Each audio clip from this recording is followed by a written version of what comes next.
E aí, pessoal, bem-vindos a mais um vídeo explicativo do livro Nosso Lar. Nós estamos no capítulo 28, chamado Em Serviço. Lembrando que André Luiz está agora junto de Tobias no Ministério de Regeneração, começando a trabalhar. Só que, por enquanto, ele está só em observação. Ele não está colocando a mão na massa, ele não está trabalhando. Ele está especificamente observando os trabalhos desenvolvidos no Ministério da Regeneração. Vamos lá, então?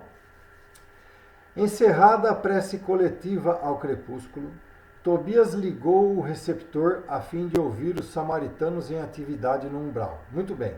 Gente, para lembrar, samaritanos, nesse caso, são os irmãos que desciam até o umbral, tá bom? Que descem até o umbral, para fazer o resgate daqueles que estão já entrando na faixa de merecimento de serem resgatados do umbral. Lembrando também que o Ministério de Regeneração, ele tem uma escadaria, né, literalmente falando, que é o lugar do nosso lar que mais perto chega, está do umbral e da crosta terrestre. Tá bom? Muito bem. Justamente curioso, vinha saber que as turmas de operações dessa natureza se comunicavam com as retaguardas de tarefa em horas convencionais. Sentia-me algo cansado pelos intensos esforços despendidos, mas o coração entoava hinos de alegria interior. Recebera a aventura do trabalho afinal, e o espírito de serviço fornece tônicos de misterioso vigor. Estabelecido o contato elétrico, o pequenino aparelho sob meus olhos começou a transmitir o recado depois de alguns minutos de espera. Samaritanos ao Ministério da Regeneração. Muito trabalho nos abismos da sombra. Foi possível deslocar grande multidão de infelizes, sequestrando as trevas espirituais, 29 irmãos. 22 em desequilíbrio mental e 7 em completa inanição psíquica. Nossas turmas estão organizando o transporte. Chegaremos alguns minutos depois da meia-noite. Pedimos providenciar. Notando que Narcisa e Tobias se entreolhavam fundamente admirados, tão logo silenciou a estranha voz, não pude conter a pergunta que me desbordava dos lábios. Como assim? Por que esse transporte em massa? Não são todos espíritos? Quer dizer, André Luiz, aqui é muito bacana a explicação que está por vir. Ele pensa assim, se são espíritos, para que ter transporte? Né? Para que ter transporte se são espíritos? Simplesmente os espíritos pegam e transportam por levitando, né? Ordenando que os espíritos saíssem de lá e fossem para outro lugar, que a espiritualidade ia organizar isso daí. Não é assim. Tobias sorriu e explicou. O irmão esquece que não chegou ao Ministério do Auxílio de outro modo. Conheço o episódio de sua vinda. É preciso recordar sempre que a natureza não dá saltos e que na terra ou nos círculos do umbral estamos revestidos de fluidos pesadíssimos. São aves e têm asas, tanto o avestruz como a andorinha. Entretanto, o primeiro apenas subirá às alturas se transportado, enquanto a segunda corta, célere, as vastas regiões do céu. Bom, vamos lá. Primeiro ele lembrou André Luiz, quem está lá no primeiro episódio, né, primeiro e segundo episódio, sabe que André Luiz foi resgatado do umbral nos mesmos moldes. Foi colocado em maca, foi transportado por um meio de transporte e levado até o nosso lar. Então, o que nós precisamos entender, gente, eu vou fazer uma comparação que vocês vão entender direitinho. Como nós estamos no planeta Terra, nossos fluidos são muito pesados, muito pesados, tá bom? E não é simplesmente a espiritualidade estalar os dedos e fazer esse transporte do umbral para o Ministério de Regeneração. Está tão pesado, que é quase que fosse um corpo de carne para transportar. Não é o perispírito. Quer dizer, desculpa, gente, é o perispírito, mas o perispírito pesadíssimo, com fluidos pesadíssimos, tá? É quase que como se fosse transportar um corpo de carne. Nós pesamos aí perto de 60, 70, 80 quilos, né? Alguns até mais, outros menos, mas é pesado, gente, é pesado. Mesma comparação nas sessões de desobsessão. Por que que a espiritualidade precisa que existam sessões de desobsessão na crosta terrestre, gente? Por causa que eles necessitam dos nossos fluidos, dos fluidos dos médiums de sustentação, dos fluidos dos médiums de psicografia, dos fluidos dos médiums de psicofonia, dos fluidos dos seres humanos, porque os nossos fluidos são mais grosseiros e a gente permite que a gente ajudando a espiritualidade com esses fluidos grosseiros, que eles consigam resgatar esses queridos irmãos que estão sendo resgatados nas sessões de desobsessão. Vocês entenderam? Então, é a grossura do fluido, né? É o fluido mais pesado.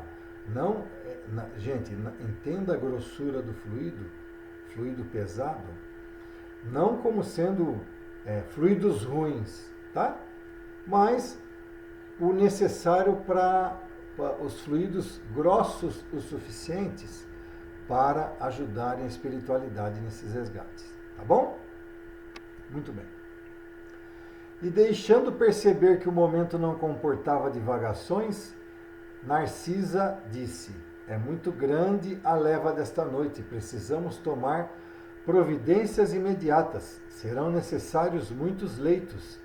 Não se aflija, respondeu Tobias, alojaremos os perturbados no pavilhão 7 e os enfraquecidos na Câmara 33. Em seguida, como a ponderar algo muito sério, exclamou: resolveremos facilmente a questão da hospitalidade. O mesmo, porém, não se dará no concernente à assistência. Nossos auxiliares mais fortes foram requisitados para garantir os serviços da comunicação nas esferas da crosta, em vista das nuvens de treva que ora envolvem o mundo dos encarnados. Precisamos de pessoal de serviço noturno, porquanto os operários em função com os samaritanos chegarão extremamente fatigados. Então aqui, gente, ó, como está sempre encostado da crosta, eles sempre falam em nuvens de trevas, realmente, né? Como nós estamos ainda num planeta de provas e expiações, existe muitos fluidos negativos, né? Eu diria. Por que, gente? Por que essas nuvens pesarosas? Por que esses fluidos negativos? Porque o que predomina no nosso mundo é o egoísmo, é o orgulho, é o mal, é o materialismo, né? Ofereço-me com prazer para o que possa aproveitar, exclamei espontâneo. Tobias, com um olhar profundo de simpatia, mesclado de gratidão, fazendo-me experimentar cariciosa alegria íntima. Mas está resolvido a permanecer nas câmaras durante a noite? Outros não fazem o mesmo, indaguei. Pois bem, aceito confiante a colaboração. Narcisa e os demais companheiros ficarão também de guarda. Além do mais, mandei Venâncio e Salústio, os 2 irmãos de minha confiança. Não posso permanecer aqui no plantão noturno em vista de compromissos anteriores. No entanto, caso necessário, você ou alguns de nossos me comunicará qualquer ocorrência de maior gravidade. Traçarei o plano dos trabalhos, facilitando quanto possível a execução. E descortinou-se campo enorme de providências, enquanto os 5 servidores operavam em companhia de Narcisa, preparando roupa adequada a apetrechos de enfermagem. Eu e Tobias movíamos pesado material no pavilhão 7 e na Câmara 33. Bom, então vamos lá.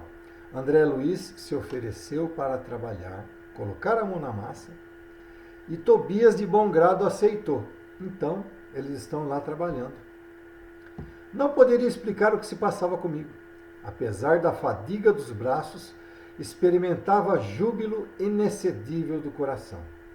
Então, quer dizer, André Luiz ficou contente finalmente, porque finalmente ele estava colocando a mão na massa. Ele estava muito contente, né? Na oficina onde a maioria procura o trabalho, entendendo-lhe o sublime valor, servir constitui alegria suprema. Não pensava francamente na compensação do bônus horas, nas recompensas imediatas que me pudessem advir do esforço. Contudo, minha satisfação era profunda, reconhecendo que poderia comparecer feliz e honrado perante minha mãe e os benfeitores que havia encontrado no Ministério do Auxílio. Ao despedir-se, Tobias voltou a abraçar-me e falou: desejo a vocês muita paz de Jesus, boa noite e serviço útil. Amanhã às 8 horas você poderá descansar. O máximo de trabalho cada dia é de 12 horas, mas estamos em circunstâncias especiais. Respondi que as determinações me enchiam de sincero contentamento. Gente, lembrando que ele mencionou bônus horas. Quem quiser saber mais dos bônus horas, volta aí 2, 3 capítulos anteriores, que teve um capítulo específico só para explicar. E que sim, lá também tem jornada de trabalho. Você viu que Tobias fala a respeito do máximo de 12 horas de trabalho. Isso também é falado lá no bônus horas. Voltem lá atrás para saber mais a respeito. Desculpem. Respondi que as determinações me enchiam de sincero contentamento. A sós, com um grande número de enfermeiros, passei a interessar-me pelos doentes com mais carinho. Dentre as figuras de auxiliares presentes, impressionou-me a bondade espontânea de Narcisa, que atendia a todos maternalmente. Atraído pela sua generosidade, busquei aproximar-me com interesse. Não foi difícil alcançar o prazer de sua conversação carinhosa e simples. A velhinha amável semelhava-se a um livro sublime de bondade e sabedoria. Mas a irmã aqui trabalha há muito tempo? Sim, permaneço nas câmaras de retificação em serviço ativo há 6 anos e alguns meses. Entretanto, ainda me faltam mais de 3 anos para realizar meus desejos. Ante a silenciosa indagação do meu olhar, Narcisa continuou: preciso um endosso muito sério. Que quer dizer com isso? Perguntei. Preciso encontrar alguns espíritos amados na Terra para serviços de elevação em conjunto. Por muito tempo, em razão de meus desvios passados, roguei em vão a possibilidade necessária aos meus fins. Vivia perturbada, aflita. Aconselharam-me, porém, recorrer à ministra veneranda. A nossa benfeitora da regeneração prometeu que endossaria meus propósitos no Ministério do Auxílio, mas exigiu 10 anos consecutivos de trabalho aqui para que eu possa corrigir certos desequilíbrios do sentimento. No primeiro instante, quis recusar considerando demasiada a exigência. Depois reconheci que ela estava com a razão. Afinal, o conselho não visava o interesse dela, e sim ao meu próprio benefício. E ganhei muito aceitando-lhe o parecer.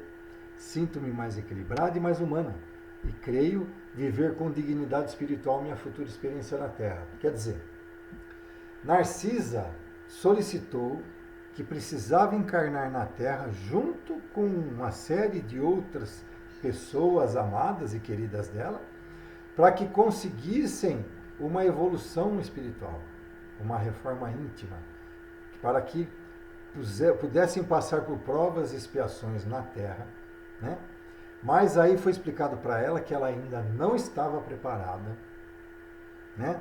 E que ela fizesse um estágio, né, de 10 anos lá no Ministério da Regeneração, que aí sim ela estaria preparada para reencarnar no seio desses amigos queridos dela, né? Então, vocês veem que não é um estalar de dedos. Toda a reencarnação, gente, tem todo um processo reencarnatório. Todos nós, quando vamos reencarnar, nós passamos por um processo reeducativo, para que a gente cresça moral e espiritualmente no mundo espiritual. E no planeta Terra, né, quando nós encarnamos, ou seja, no planeta Terra, ou em planetas que estejam no mesmo estágio evolutivo que o nosso, né, que nós vamos provar se realmente nós evoluímos moral e espiritualmente. Porque é muito fácil a gente dizer que evoluiu moral e espiritualmente no mundo espiritual, porque lá só tem o bem, lá não existe o mal. Nós vamos provar que nós evoluímos a hora que nós dermos de cara com o egoísmo, com o orgulho, com as maldades, com a facilidade de se praticar o mal, com a facilidade que nós teremos de das facilidades não, com tudo que nós teremos de tentações, né? Como que nós resistiremos às más tentações? É aí que nós provamos em nossa reencarnação, tá bom? Aqui na Terra. Lembrando, gente, que a nossa vida é uma faculdade. Nós vamos sair do primário, né?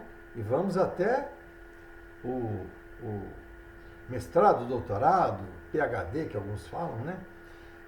Até nos tornarmos espíritos puros. Só que para passar de ano, quando a gente passa do primário hoje em dia é tudo fundamental, né? Mas na minha época era 4 anos, tinha o pré-primário, aí tinha primeira, segunda, terceira e quarta série primária, depois tinha quinta, sexta, sétima e oitava ginasial, depois colegial, depois faculdade, aí mestrado, doutorado. E cada vez que você vai passar, dar um pulo, um salto no estágio, a gente tinha que fazer nós temos que fazer uma espécie de TCC, que é o trabalho de conclusão de curso. É a mesma coisa nossas encarnações aqui. O nosso trabalho de conclusão de curso é cada vez que a gente reencarna aqui, né? É aí que a gente vai provar que a gente realmente pode passar de ano, né? Ia manifestar profunda admiração, mas um dos enfermos próximos gritou: Narcisa, Narcisa! Não me cabia reter, por mera curiosidade pessoal, aquela irmã dedicada, transformada em mãe espiritual dos sofredores.